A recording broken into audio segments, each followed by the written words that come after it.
Welcome back, Honestman, Fallout 4, Survival, Epilogue episode. So here we're going to talk about our Mary Abernathy survival playthrough. I'm going to share some thoughts, and I'm going to break this down into two sections. The first half here is going to be more for folks that are interested in kind of the story elements. And then the second half is going to be, geeking out on some gameplay topics. So, definitely feel free to pick and choose which half you care about and act appropriately. But yeah, let's jump right in. So the first thing I wanted to get into was the characters, right? The companions. Now, it's pretty hit or miss as far as I'm concerned. I'm just going to take a little tour of Hangman's Alley here, my abode.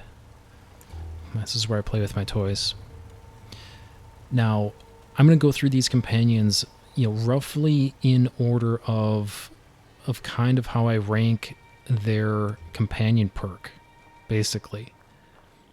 Which is maybe a weird way to go through it, but that just happens to be the order I have them listed here. And first on the list is Piper, right? We wanted to get, there were so many persuasion checks that we wanted to get that bump from her as soon as we could. So I think she ended up being the first, or very close to the first that we finished. Now, I'm not going to belabor the perk aspects too much. I really want to, as I mentioned at the top, I want to kind of focus more on the character aspects. And I definitely like Piper as a character. I thought she was really good, fun to be with, good banter. And I thought she had, maybe her arc was a bit underwhelming, to be frank, as far as her relationship with her sister and those sorts of things. That was really the only arc she had. She didn't really have a whole lot of character development beyond that. So I felt like maybe I could have used more there. Obviously, Nick Valentine, got superstar status, and I'll talk more about him later. But he was featured so heavily in Far Harbor, and then also had a lot of other areas in the game where I felt like he was kind of featured. And I could have used a little more of that from Piper, quite frankly. So overall, I was pretty happy. I liked Piper. That brings us to Deacon. I hate Deacon. He's garbage. Awesome perk, but the problem with Deacon, obviously, well, look, it's hugely subjective, right? His big arc, in theory at least, is that, he comes to trust you, the sole survivor. He comes to trust you, and he presumably, shares some of his real backstory. I don't buy any of it. Dude's a pathological liar. Even in the end, I still didn't believe he was telling me the truth. So yeah, ultimately I did not enjoy my time with him, and I did not have any bad feelings about slitting his throat. I felt like that was the way to go. McCready, and I'll cut through some of these pretty quick. McCready, I thought McCready had a pretty good arc, actually. We did some things with him in terms of his companion quests. I think he's perhaps the only companion that had basically two separate phases and two separate tasks related to his companion quest. Maybe I'm wrong about that, but he felt more involved than a lot of the other characters. And, ultimately I felt like he was a sympathetic character. Yeah, his hair is awful, but other than that, I thought McCready was okay. Porter Gage. I don't like Porter. He basically has no story arc as far as I'm concerned. There's no character development there. And even if you're sort of playing the bad guy, I don't know. I just don't. He seems like not evil enough to warrant kind of the bad guy. You know what I mean? Compared to a Strong, for example. It's if I feel like I was going pure evil playthrough, I kind of feel like I'd want Strong. I wouldn't reach for Porter. So yeah, I thought he was pretty milquetoast ultimately. And then we get to, speaking of milquetoast, then we get to Preston. Now, I didn't care for Preston at all. I mean, his story arc is basically zero. There's no character development whatsoever. The big reveal is that, he was thinking about killing himself. And it's like, who hasn't, Like, join the club, buddy, right? Get over yourself. And, yeah, just his constantly beating the drum of the Minutemen, he's so one note that, yeah, it just was not endearing. I didn't feel like I could empathize with him. And ultimately, just pretty disappointed with his sort of banter. I suppose if you're playing like a super straight-laced goody-goody kind of playthrough, he's probably one of the better choices, but even then, I'd probably go Piper. I'd probably be rolling with Piper, to be honest. And then we get to Dance. So I like Dance. I think in terms of the cast, the ensemble cast of companions, I felt like Dance, it was near the top in my book. Right? I think he had a really interesting story. He had a really interesting reveal. Like, I put him right up there with like Nick in terms of kind of the direction his story turns. And obviously it was like one of the biggest surprises for me in playing Fallout 4 was figuring out that Dance was a synth. Spoilers. I mean, that was, for me, that reveal, I did not see that coming whatsoever. That completely took me off guard. And they leaned into it too. They didn't chicken out on it. Right? Because for the longest time I was like, well, it's not going to be true. And, we're going to vindicate Dance, and that's going to be the arc. And it's like, no. Like, he's legitimately a synth.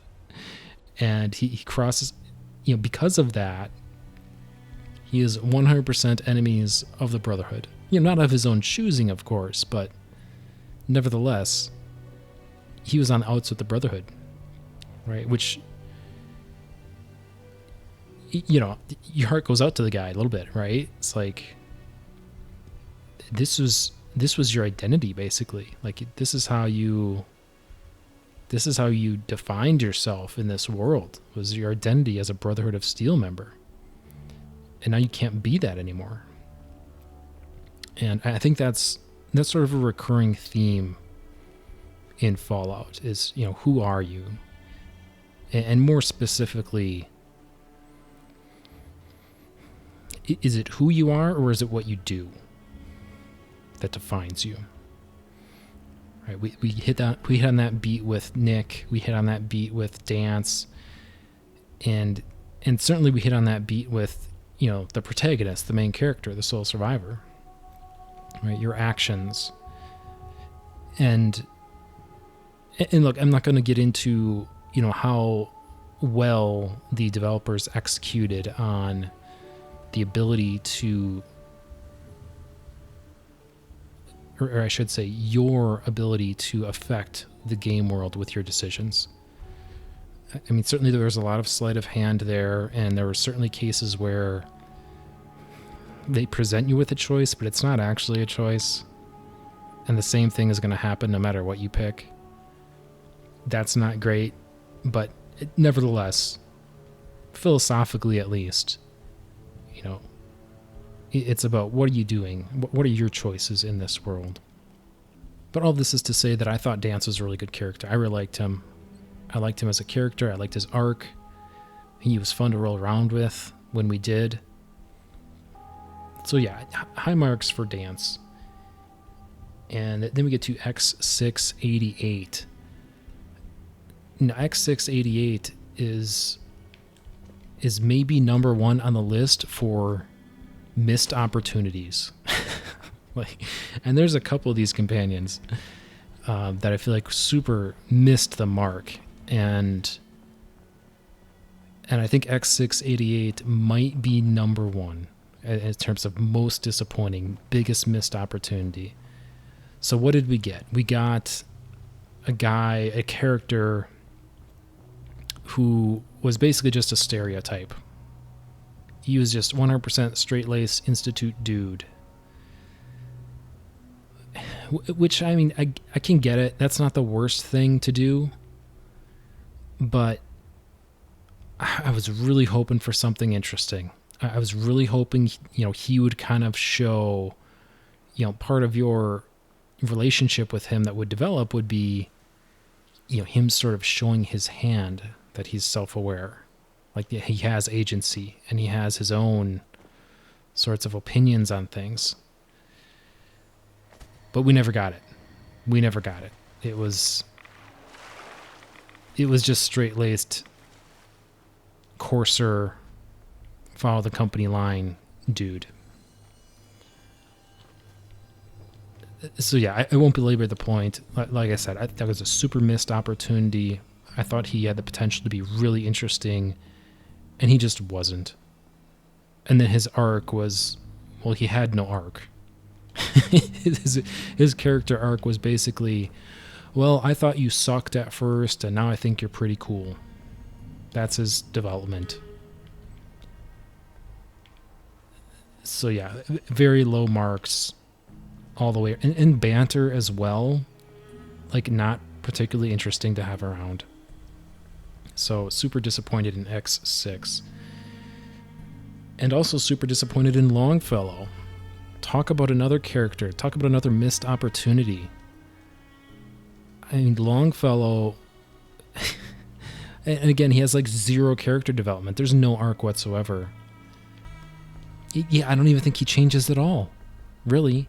I mean, look, to be fair, he does open up a little bit, and he does have a little more interesting of a backstory than X6. In terms of like the tragedy with his wife and child and the children of Adam. That stuff was interesting. The problem is that it was way too little, way too late in my mind. I feel like they could have really leaned into that and fleshed that out and brought it to the surface earlier and gone deeper, and he would have been a much more interesting character. But as it stood, it's like that stuff came out at the very end. And yeah, along the way, there was just nothing. He's not interesting to have around. It's like walking around with your grandpa. And maybe some folks out there have some really interesting grandfathers. So not trying to shade, throw shade at Gramps, but yeah, I didn't have any fun going around with him. And I don't think there was any story or arc. He had little bits of potential, but just fell flat. Part of his big thing was, I wish I had someone to, share my learnings with, and I'm glad I have you now. And it's like, dude, you never shared any learnings. Like, I don't know if, I don't know. I don't know what that was supposed to allude to. He didn't really impart any knowledge on me whatsoever as far as I'm concerned. And maybe it's because you really need to carry him all the way around in Far Harbor, and there's some, scripted sections that I missed. That's possible.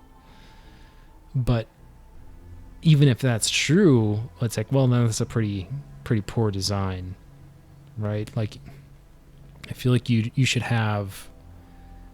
those beats should not be missable, right? Bake that into sort of his companion quest or what have you.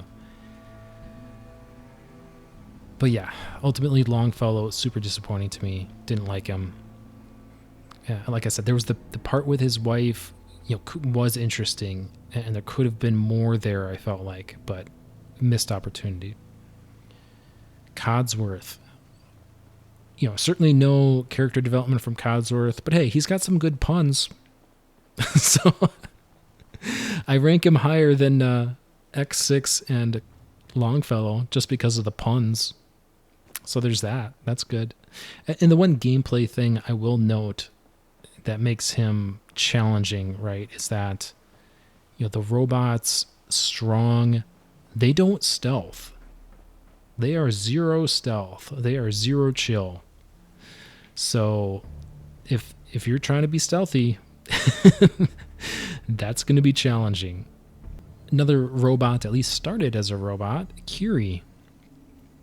Now, Curie, I think Curie was one of the more interesting characters. I put her up middle of the road. I think the arc, the whole, hey, I need a human body, or at least a synth body, but like that was interesting. And there was enough, that sort of teased out along a way to keep me interested. I don't know. I felt like the payoff could have been bigger, though. I felt like there should have been more on the other end of that journey. After she had gotten the synth body and, she is grappling with these, quote, human emotions and things. And we had a couple dialogues on that, but I felt like that could have been plumbed a bit deeper, quite frankly. I could have used a bit more. So ultimately, I thought she was okay. Like I said, I kind of put her middle of the road. I wouldn't say super missed opportunity like some of these other ones, but I could have used a little more Curie in my life. Kate. So Kate, looks like it's getting a little hazy out here. Kate,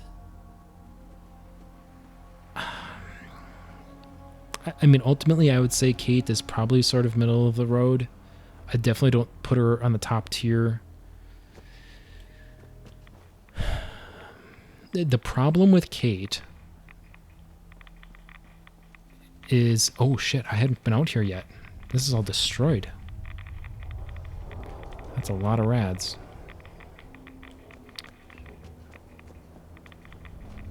The problem with Kate is that it comes too easy. Oh, jeez. It's a radiation storm. It comes way too easy. She has this secret addiction, and you can pick up on it. Like, if you're really paying attention, you will pick up on, like, the drug use sound effects sometimes. And it's like, well, where's Kate? But the whole thing is, like, you don't have to earn any of it. She just hands it all to you. It's like, oh, hey, ultimately she's like, yeah, I've got this drug problem. You've got to help me, or please help me. And then you get to, try to get her clean. And I feel like that was a missed opportunity. Like, that would have been, I think that would have been so much more interesting if you would have had the choice. Right? And I guess indirectly you have the choice. Like, you indirectly have the choice to help her or not.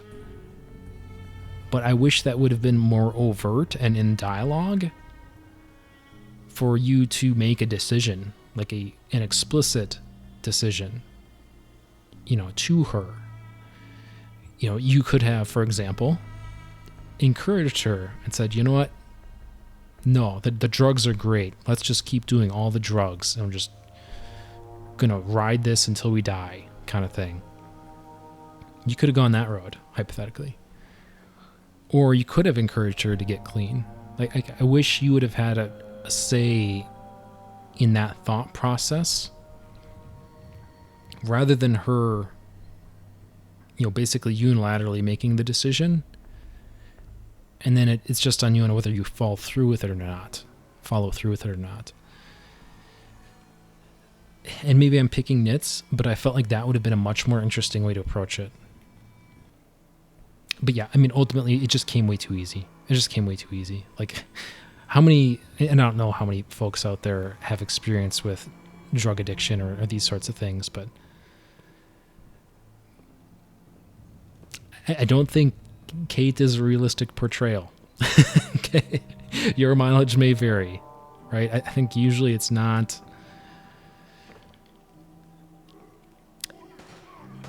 I don't know. Oh, Jesus, now I got Suicider.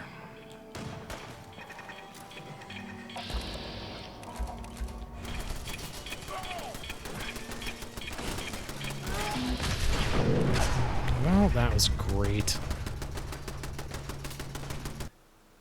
Okay, now that we almost got blown up, hopefully I can get back to my train of thought. But yeah, I mean, suffice to say, I think the point I was just trying to make is that I didn't think Kate was particularly realistic in her portrayal. Your mileage may vary on that, but ultimately I wish her and her story were handled a little differently, and that I feel like it could have made her really memorable and special. Instead, I feel like it just kind of missed the mark a little for me. I feel like the content was there. It just sort of missed the mark a little. Hancock being McDonough's brother was a big surprise for me. That was sort of a big swerve. I didn't see that coming at all. And then when we confronted Synth McDonough, right, we did get that little line from Hancock, like how long was he mad at the synth instead of his actual brother. But ultimately, again, it felt like a missed opportunity. Like there was really no payoff on that. And I could have used a bit more there. I could have used a bit more. And yeah, I mean, I think that's ultimately it for me and Hancock. I could have used more. It felt like a missed opportunity. I thought he was decent enough as a companion, and had some okay banter at times. And he likes it when I get naked, so hey, we like that. But yeah, I wish I had a little more from Hancock would have been good. Strong. So Strong, here's another super missed opportunity. God, I was so excited for Strong at first, right? We had that nice, I think it was the Trinity Tower quest. Like he had a good intro.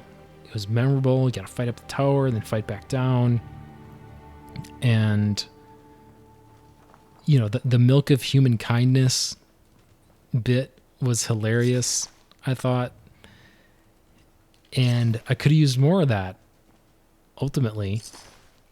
But again, it was like a super missed opportunity. There was zero payoff. And as a character, he had zero development. Like in terms of character development, Strong and X6 are basically the exact same.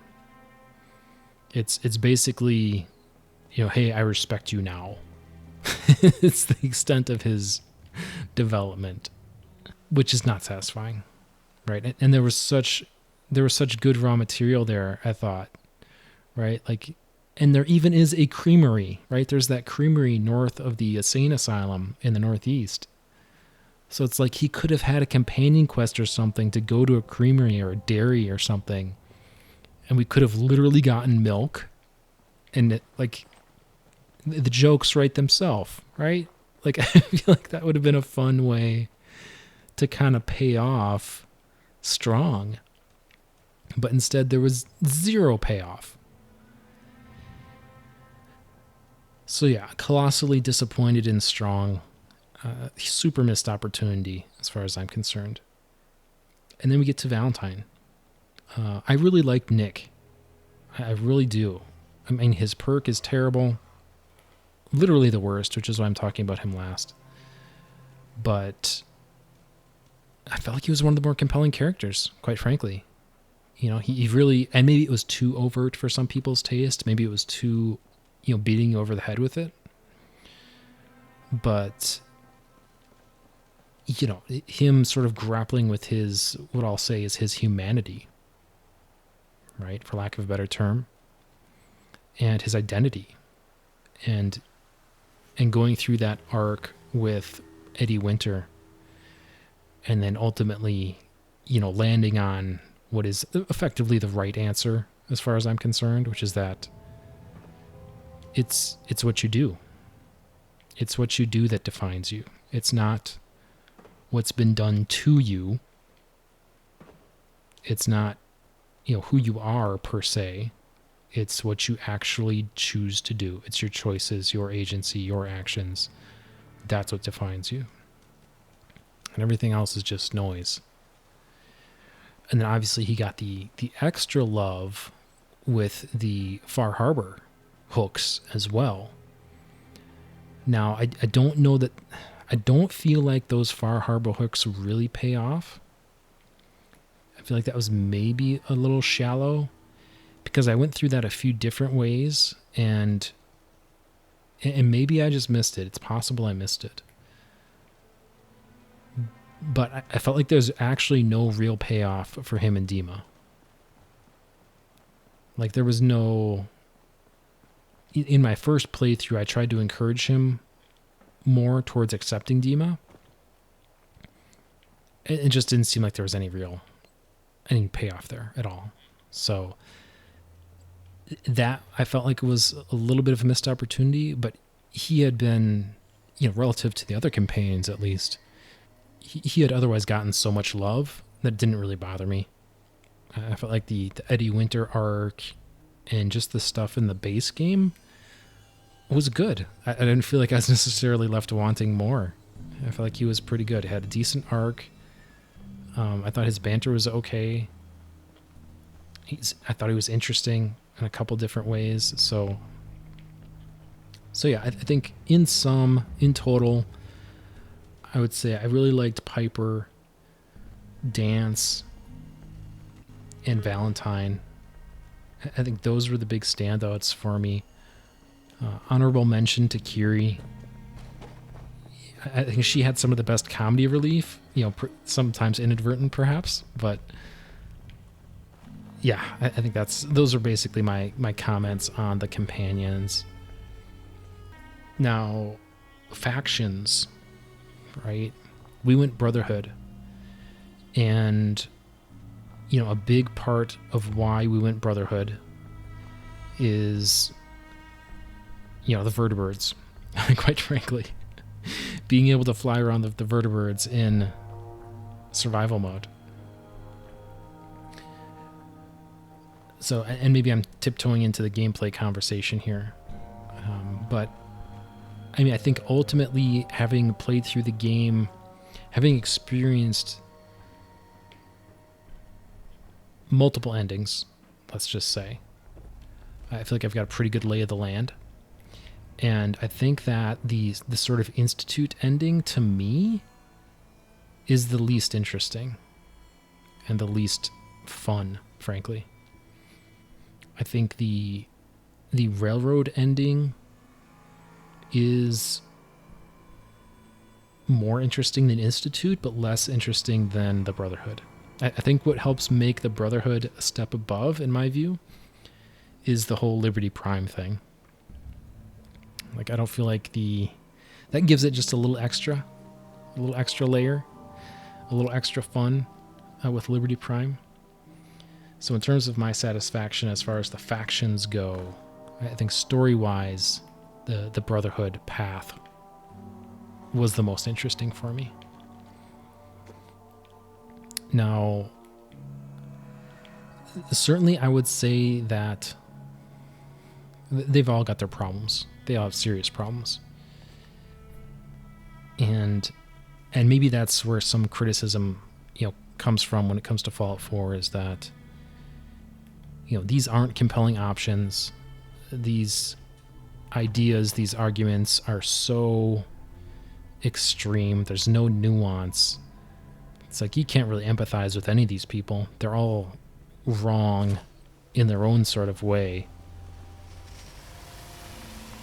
And I think those criticisms are 100% valid. I certainly could have used a bit more nuance and a bit more clarity too. I've beat this drum in the past, but I'll bother to say it one more time, which is that Father never answers for the practice of swapping people. Just straight up murdering people and replacing them. And clearly from the terminals and whatnot, presumably he has full knowledge this is happening, and he is signing off on this. At least that's the picture that's painted from my perspective. But at no point in time are you able to engage him on the topic. At no point in time does he answer for any of those practices. And he'll still, try to maintain the moral high ground as he sees it, all the way to the end. All the way to the end. So for me, that's a huge... I don't know if plot hole is necessarily the right term, but I don't like it. Put it that way. I don't like it. I don't appreciate it. Could have used a little more there. But yeah, I mean, the factions in general, like I said, leave a bit to be desired. That's not to say that the other Fallout games have necessarily knocked that out of the park either. But I felt like in this one, it was sort of particularly... because I don't really like any of them, ultimately. It's like, okay, pick your flavor of fanaticism, basically. Not a big fan. Not a big fan. But, I mean, certainly, in terms of ideology, as folks who may have watched my first playthrough know, I think the Railroad makes a lot of sense to me. I know that there's a path to do the Minutemen, but and maybe if I ever play again, maybe that's what I'll try to do. I'm honestly not sure how to engage that. I think I picked up on a little bit of it in terms of you need to... I feel like, maybe this is wrong, but I feel like you need to become enemies with the Institute, and then they'll engage you to recruit, or Preston will engage you to recruit a lot of settlements if you don't have a bunch of settlements already. And then once you have a bunch of settlements together, you can sort of rally the troops and, you know, attack the Institute with the Minutemen. But I don't know what that looks like how they would even access the base.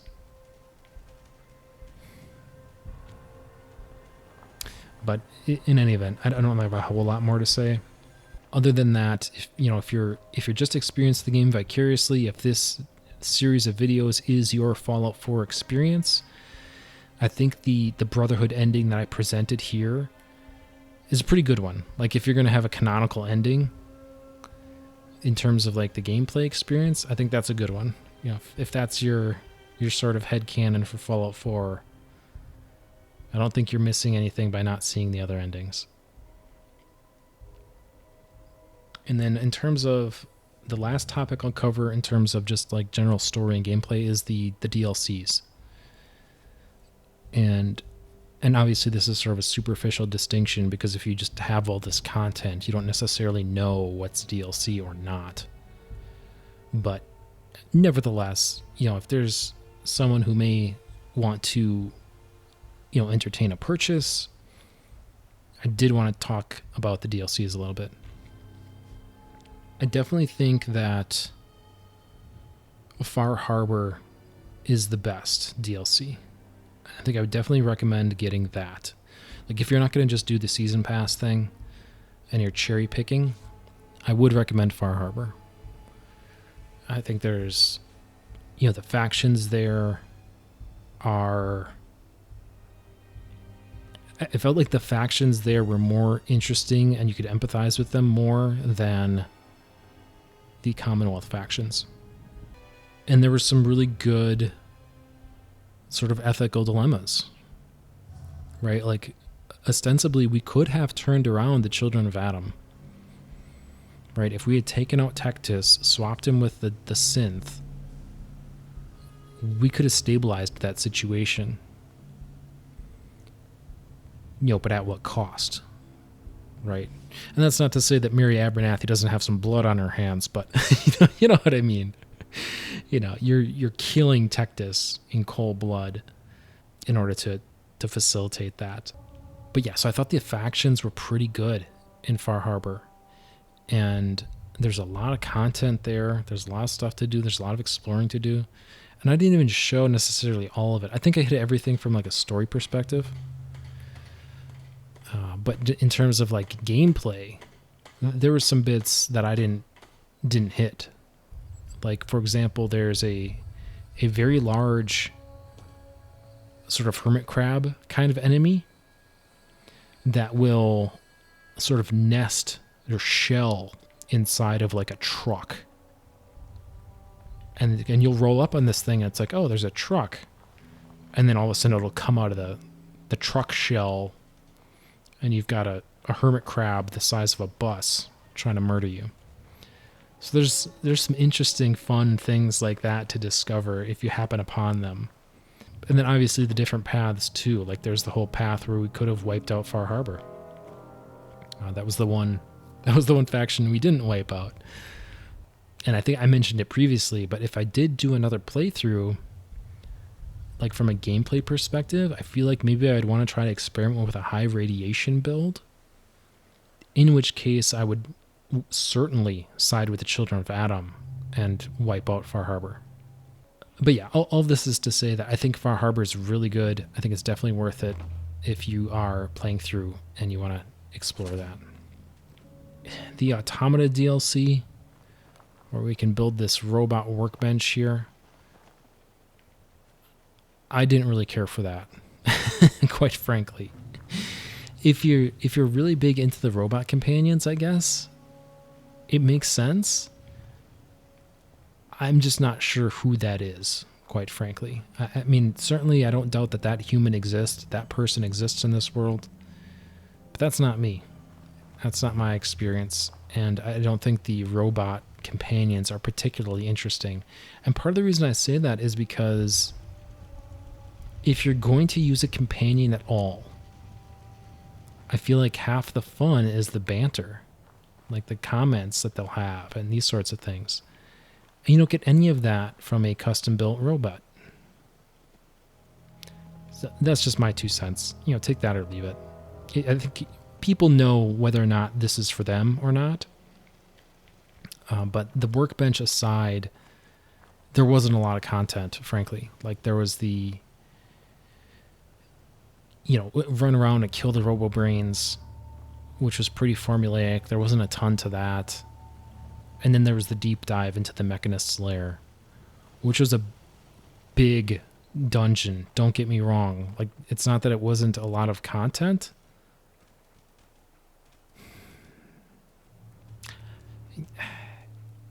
I think it just overstayed its welcome a little bit, right? It's especially in survival mode, being limited in terms of making saves.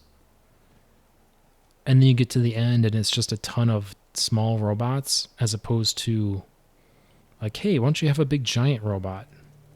Because there's even like the big cargo doors. I don't know if I made mention of them in this playthrough or not, or if I'm thinking my prior one, but there was a big set of doors in that final chamber. And it's like, oh, there's going to be a big robot. Nope. No, there isn't. That's just the way to the cargo lift, which is your way out of here. So that seemed like a really missed opportunity. A bit of letdown. So I don't know that I have a lot of good things to say about the Automata DLC. And the other thing I'll note, especially, and this is definitely getting into the gameplay parts, but as soon as you initiate that DLC, which is to say, as soon as you meet Ada, as soon as you get close enough to that middle part of the map, I forget precisely where it is, but it's somewhere in the neighborhood of Watts Consumer Electronics here. If you get too close to this, and the status of the quest turns to, hey, go talk to the robot, you got trouble. Especially in survival mode, you got trouble, because what that means is it's going to start spawning those big pods of rusted devils and accompanying robots, and that's nasty business. Like if I had tripped through that very early in the playthrough, that would have been extremely annoying, because you definitely want, for example, to have Penetrator by the time that happens. All of this is to say that if you're cherry picking DLC, I think you know whether or not Automata is worth it based on whether or not you value being able to construct your own robot companions. I think that's how I would frame it, and then go from there. The Vault 88 stuff, I don't know if that's still separate or not, but I mean, it lets you build some interesting stuff, some fun stuff potentially. If you're big into the building, I guess. If you're big into settlement building, then perhaps that's worthwhile. But I think I've sort of segued a little off track. I've been trying to focus on story here. So let's talk Nuka World quick. And then the story people can get out of here.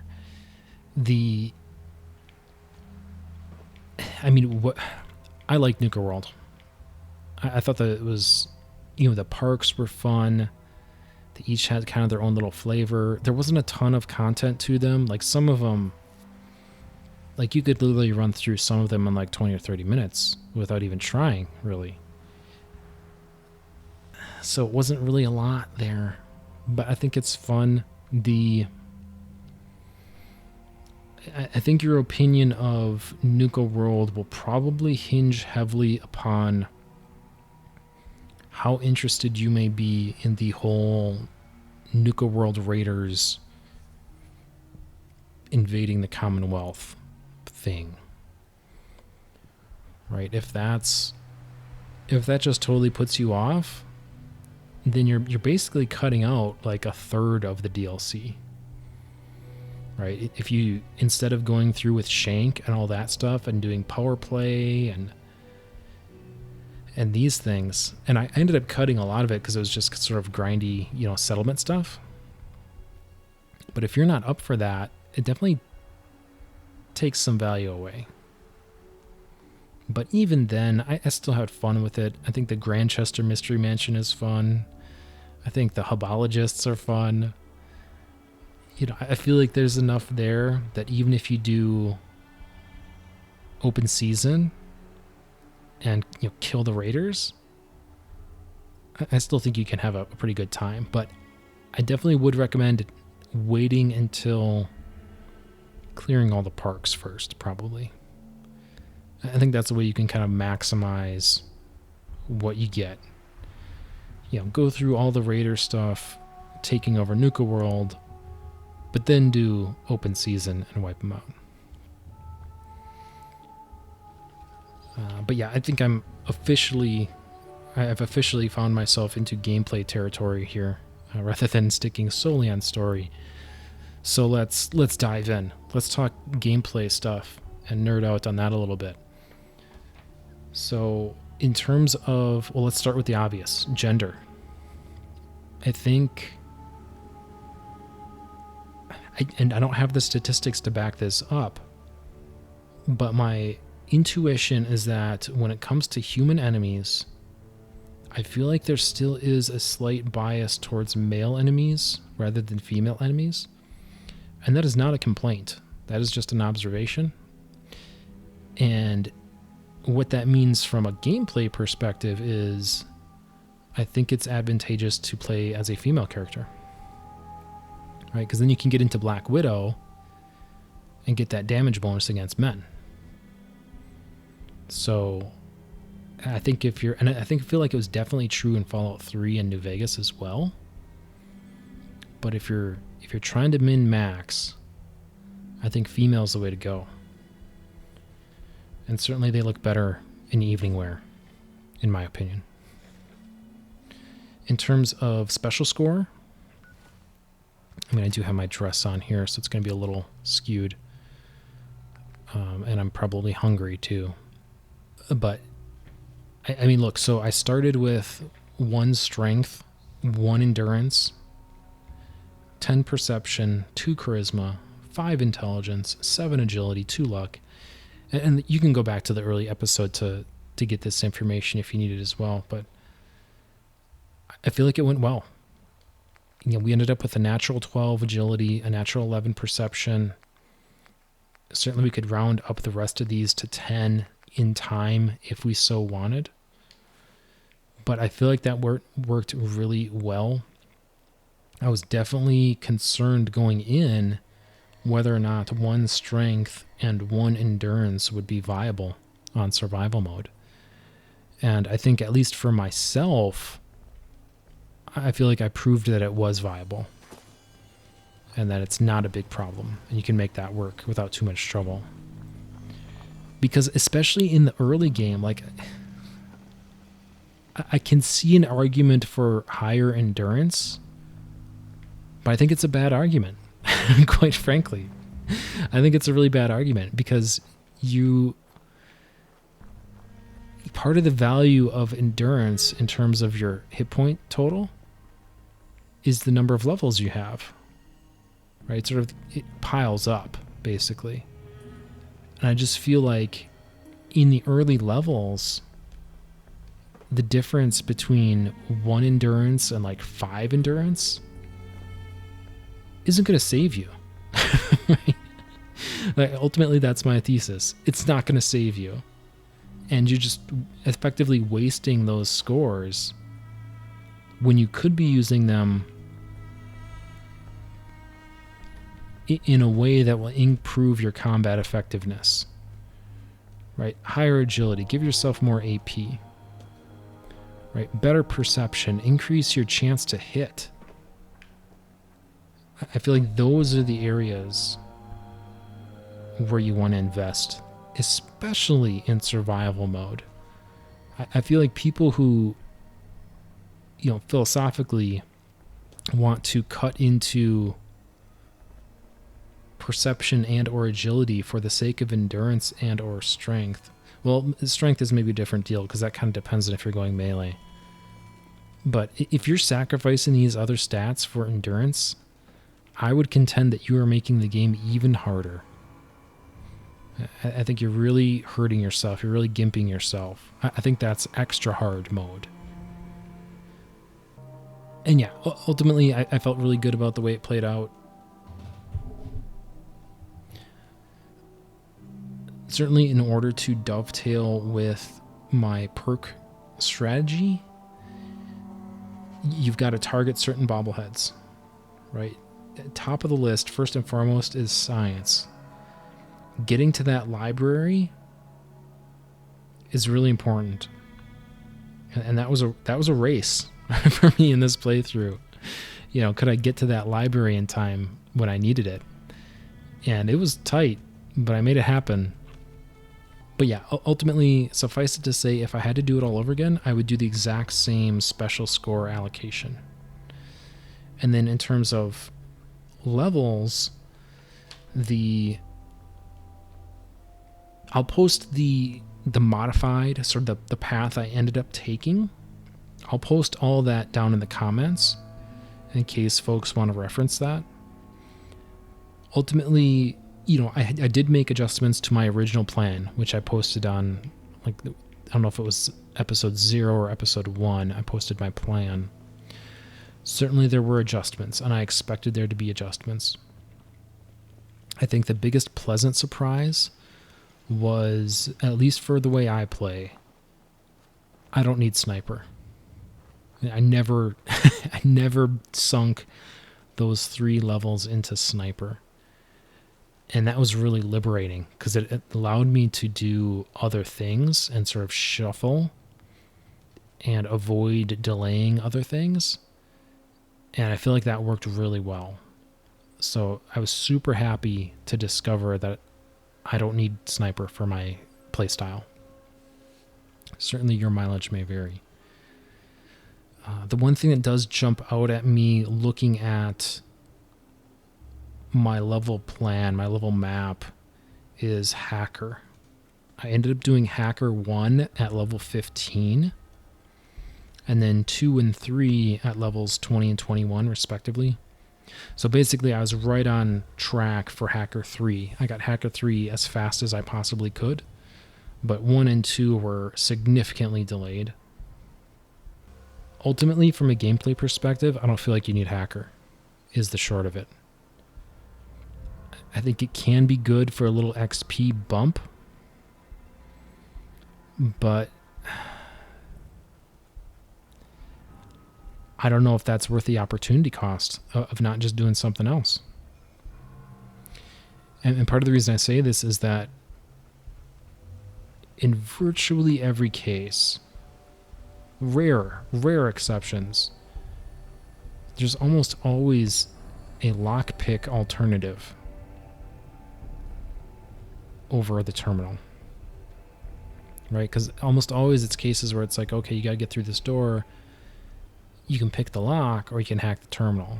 It's like, well, you only need one of the two. And I feel like lock picking is just way more useful in general.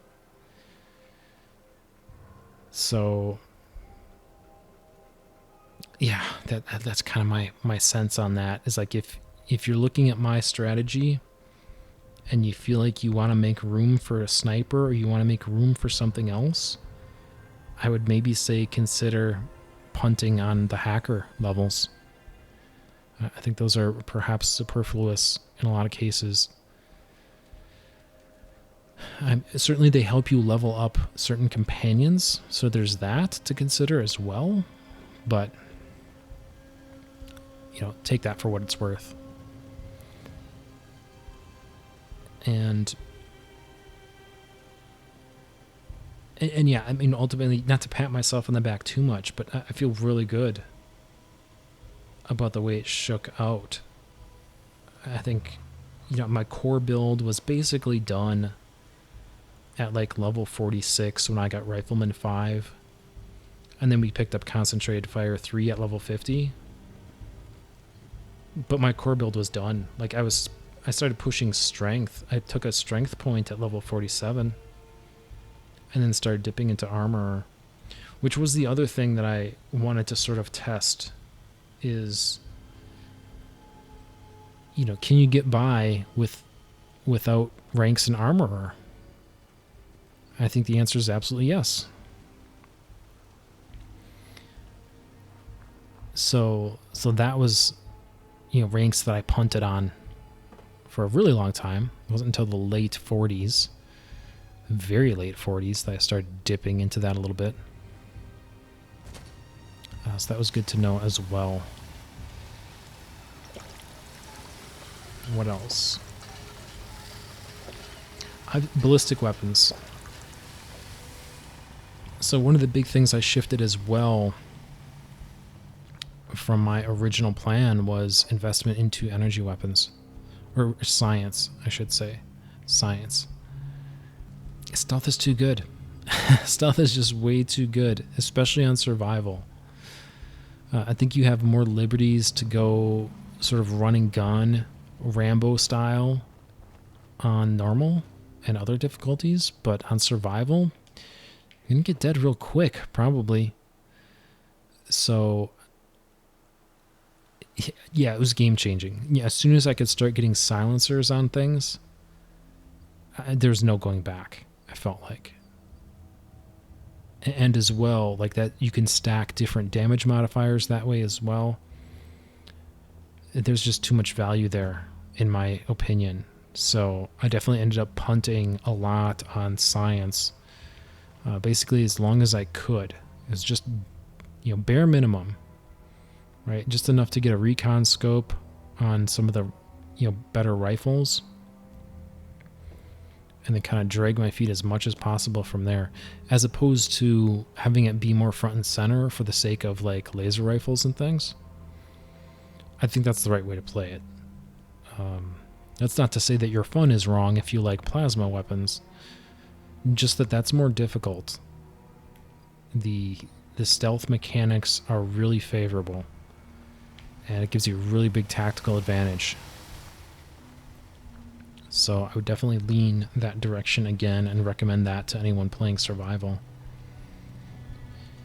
And maybe that's a good segue into weapons. So, and you could be more savvy about this than I was, certainly. But, my strategy, I end up getting this mighty 10 mil. So the mighty modifier is 25% more damage. I had this guy, and I kitted this out as strong as I could, and obviously with a suppressor as well. And this was sort of like my companion weapon. Every time I was swapping around my companions, they'd get this fat 10 millimeter. Because they needed to have a silenced weapon, right? I couldn't have them blowing my cover effectively and giving away the position. So I felt like that worked well. Obviously, if you were doing the same trick, you could use a better weapon than this, like a rifle. I get that. That makes sense. But frankly, I couldn't be bothered. And part of it was carry weight too. Like, I didn't want to give them a heavier weapon and decrease, what I could hand them. So I wanted something light and silenced. And this was my recipe to that end. And yeah, and I mentioned before about, some companions can't sneak. And look, ultimately, if you're playing through and you're going sort of min-max, like, you can pick and choose, right? Like, I don't know that I've gotten any value out of Kate's companion perk. I don't know from a gameplay perspective, from a mechanics perspective, I don't know if that overlaps with Nerd Rage or not. But like, certainly Strong's companion perk, which I think is related to melee damage, I've gotten 0 value out of that, right? So it was important to me to collect all the companions and go through all those stories, just because I want to present that to everyone for the sake of the recording. But if you're just playing through for yourself, like, hey, be strategic about who you're investing time in. Definitely, if I were more critical path in terms of, I mean, I shouldn't say it that way. I was definitely trying to critical path through the companions in terms of value. But there was absolutely a point where I could have stopped leveling companions. Right? Once I had all the good perks, I feel like I could have just stopped at a certain point. But I finished everyone off for the sake of completion. But back to weapons. So aside from just the general advice of going ballistic, I don't know that I have a whole lot of insight to offer. Overseer's Guardian. This is from Vault 81. Is that what it is? Yeah, Vault 81. I'd say buy that as soon as possible. I think that is such a good mid-range. It's ridiculous. So definitely get into that is my advice. And so, part of the reason I drugged my feet on combat rifles, right, was I had to be at a high enough level to be able to put a suppressor on it. So, trying to critical path to Vault 81 and buying this as soon as humanly possible isn't necessarily the winning play. I mean, it wouldn't hurt. I think it wouldn't hurt. Like, that's a heck of a lot better, perhaps, than a pipe rifle. But is it better than a silenced pipe rifle? Ugh. Then it gets a little dicey, as far as I'm concerned. I'm not sure it is. But in terms of things you can buy, I would definitely keep Overseer's Guardian on your radar. And look, I got hugely lucky, I think. Very early in the game, we got this irradiated pipe rifle that has the 50-point kicker on the radiation damage. And that put in work for us, right? Against human targets, that extra 50 damage, especially in the early game, was crazy. Like that, I feel like that was more damage than a double shot, because certainly my base damage in the beginning was less than 50. So getting 50 radiation on top of that was just devastating. So I felt like that gave me a really big advantage on this survival playthrough in the early game, and really helped me in those rough levels. Because it's all about the early game, right? The game gets so much easier the further in you get. And, silencers are the first big piece to that puzzle. And then just your ability to stealth more effectively. But yeah, like the earliest levels are definitely the most deadly. They're definitely the hardest. And having that irradiated pipe rifle was huge for us. Yeah, I mean, that's sort of just luck, right? And I don't know that I had particularly good luck in other areas. I did end up getting this double shot lever action, which, I don't know how accurate this actually is here.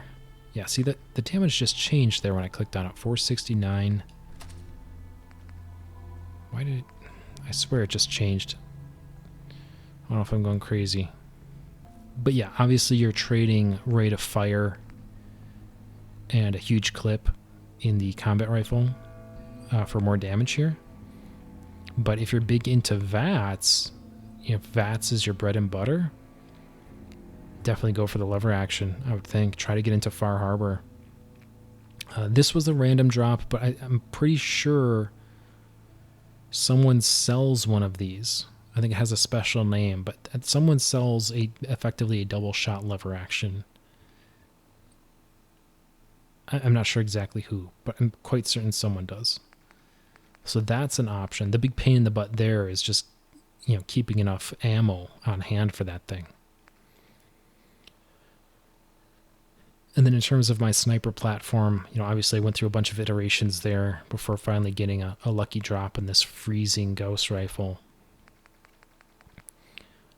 But not terribly lucky. I think I was running this penetrating sniper rifle for a while there. Ignores 30% of target's resistance, which isn't bad. That's pretty decent actually, but it's not as good as like double shot or instigating. For a sniper rifle, instigating is awful good. Speaking of which, I think that was our kit on our combat rifle for a time. Or even the combat shotgun, I think was... Yeah, we never did get anything better than that. Double damage if the target is at full health. Which really isn't real good on a shotgun. I feel like it's much better on a sniper rifle where you're looking for a one-hit kill anyway. Shotgun, I'd much rather have a double shot modifier on the shotgun, if possible. But I think that's probably about all I have to say about weapons. And again, I don't think we got that pipe rifle early. That was the best. I feel like that was the best weapon drop all game. Was that irradiated pipe rifle? I don't think I got particularly lucky on anything after that for weapons. On the armor side of things, definitely a learning lesson for me was just buy the Black Ops shin guard. I forget who sells this. I think it's the gal at Bunker Hill. Just buy it. Don't overthink it. Same with the Destroyer's left leg from Daisy and Good Neighbor. Just buy it. Don't overthink it. I wish I just bought it immediately. I waited like dozens of levels before I finally pulled the trigger. Just do it. The movement speed, especially if you're doing a lot of walking, is so nice. Just go ahead and do it. Get those legs kitted out. Now I did get a lucky drop on the leg, the right leg, so I ended up dropping the Black Ops after a bit and upgrading it with this. I think this would be like a heavy studded leather. So that's great. I went that direction there. And then certainly as soon as you can get into Far Harbor and get into the nucleus, get this Recon Marine right arm, which also increases your speed. That's great. And then I did end up using this captain's hat an awful lot, because of the speed boost. And I think Oswald's top hat from Nuka World also has a speed boost. So if you were going that direction, that would be a way to get another speed boost. Not optimal, probably, right? Like, I still think this commando helmet is objectively the best piece of kit for combat situations.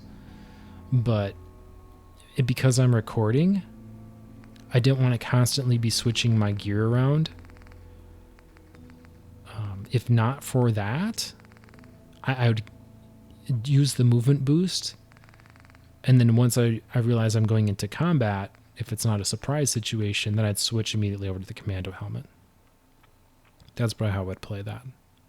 Oh, I am still using the army fatigues. I meant to swap that for the...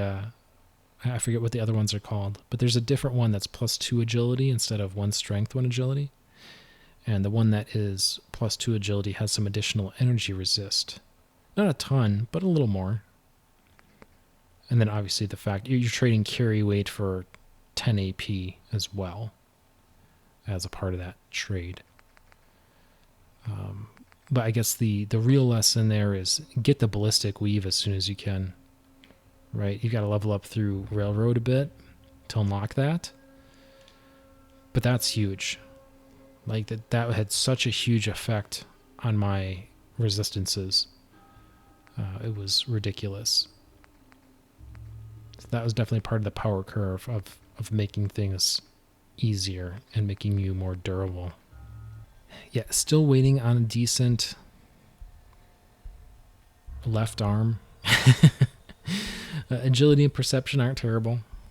But when you are at a natural 11 and a natural 12 for perception, agility, respectively, you're definitely into diminishing returns here. Definitely into diminishing returns. So, wish I had gotten a better drop for a left arm somewhere. Same with chest.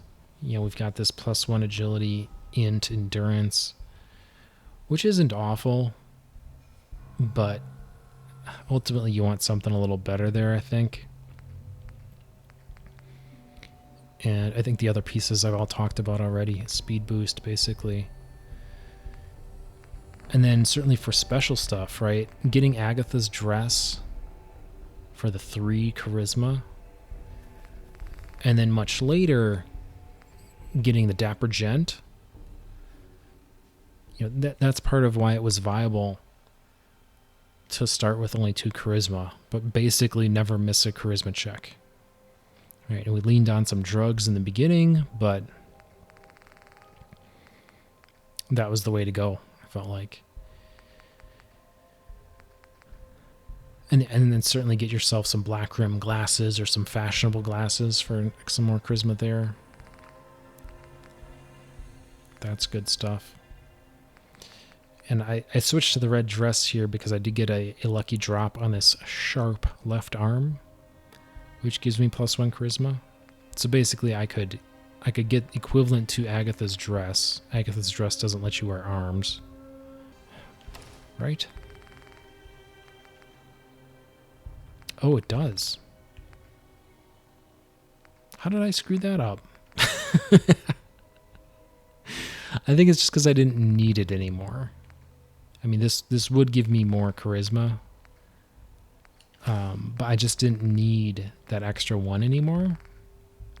So I started stepping down to the red dress, which I think was a better, more aesthetically pleasing than Agatha's dress. But yeah, speaking of charisma, the persuasion book from Nuka World that we got relatively early, I think that was clutch. There were a lot of hard charisma checks where I had only 10 charisma, but because I had the book, I don't believe I missed a single one. I understand it's percentage based and maybe I just got lucky, but I think that magazine was really good. I think that really helped us.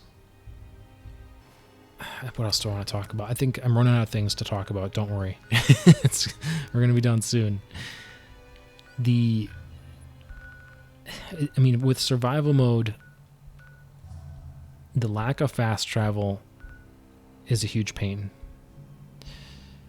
Now, the way you play that, in my view, is you definitely want to align with Brotherhood. You definitely want to get their vertebrate flares as soon as you can.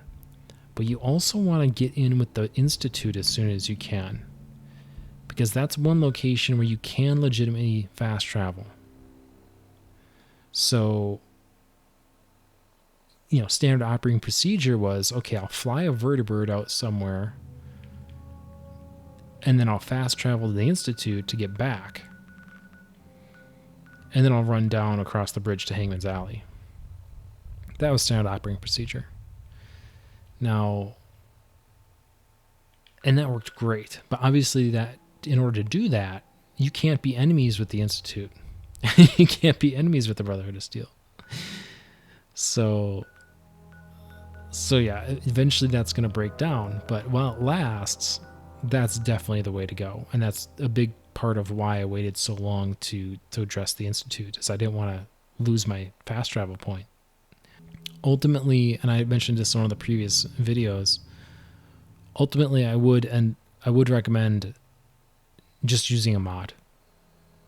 Like this game is unstable, and there was so many times it froze on me or just crashed, and then I had to redo things. It's not worth it. like again, to fast travel somewhere, you already have had to have been there once. So, at most, the fact you can't fast travel there, they're just forcing you to do something you already did successfully. And I don't need that in my life.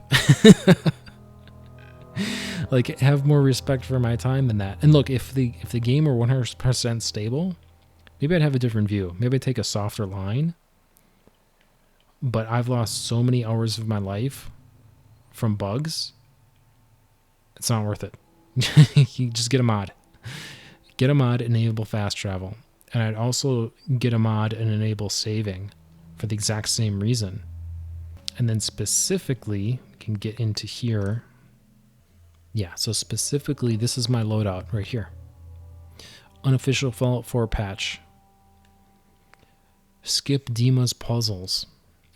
So this one, when we were going through Far Harbor, I mentioned this is your fast track around Dima's ridiculous construction puzzles in Dima's memory. So those two I'd absolutely recommend, but this is more the one I'm referring to, this SKK Survival Utilities. And part of the person's description there, quote, "the stuff I can't do Fallout 4 without." There you go. And this has a ton of stuff. And I don't even know what most of it is.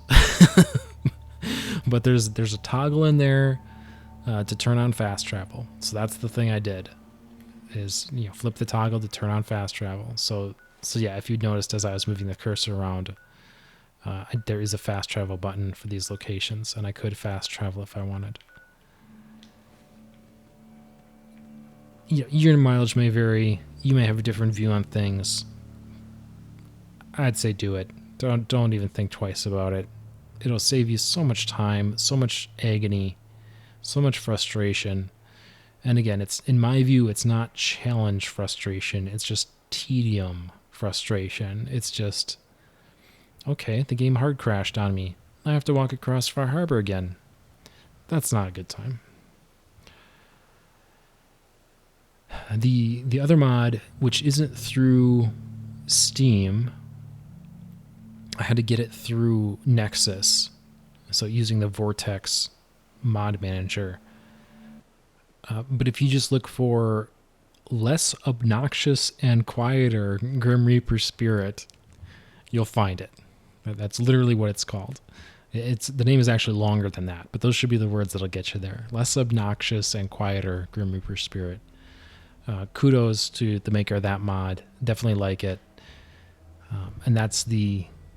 And then there was one other mod that I had, which simply enabled achievements while you're using mods. So if that's your jam, if you're into the achievements like I am, that would be something to look up as well. So that's it. Those are the mods. And I think that would definitely be my kit, playing again as well. And I sure wish I had... I sure wish I had pulled the trigger on the fast travel sooner. That definitely would have saved me a lot of real-world time and frustration.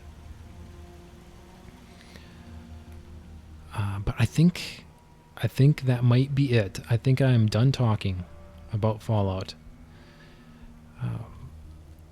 All in all, I hope you enjoyed the ride with Mary Abernathy, and I hope I didn't miss too much. I don't think I did. I think for folks sort of, going through the experience vicariously, I think you got the gist. I think you've got, 95, 99% plus of the Fallout 4 experience. under your belt. And that this is going to conclude, at least for the foreseeable future, this is going to conclude my Fallout 4 treatment. We're going to be transitioning to a different game. And we'll go from there. But I think that'll do it. Thank you all so much. Please like and subscribe. This has been Honest Man, and I will see you next time.